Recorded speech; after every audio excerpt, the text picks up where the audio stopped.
Welcome to the Banker Lamp. Please enjoy the video. In this video, I will explain how to drift a Lexus GS300. First, ensure your car is in top mechanical condition, especially the brakes and tires. Then, find a large, empty, and safe area, like a closed course or a very large parking lot, to begin practicing. Understanding your car's rear-wheel drive system is crucial for anticipating its behavior during a slide.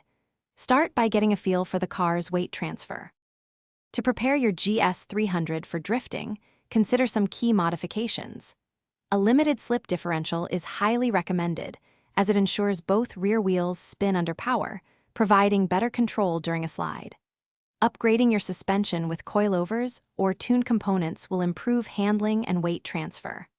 Finally, selecting the right tires is crucial for balancing grip and allowing the car to slide predictably. Now let's talk techniques. You can initiate a drift using methods like the handbrake, which locks the rear wheels, or power oversteer, where you apply significant throttle mid-corner to break traction. Once sliding, control is key. Use counter-steering, turning the wheel in the opposite direction of the slide, and modulate your throttle to maintain the drift angle. Practice smooth transitions between drifts to link them together. Safety is paramount when drifting.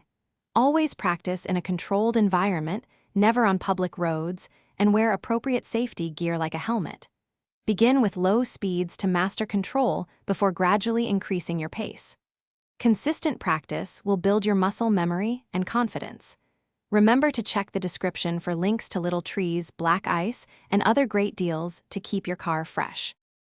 Thanks for watching. If this was helpful, leave a like and consider subscribing. See you next time.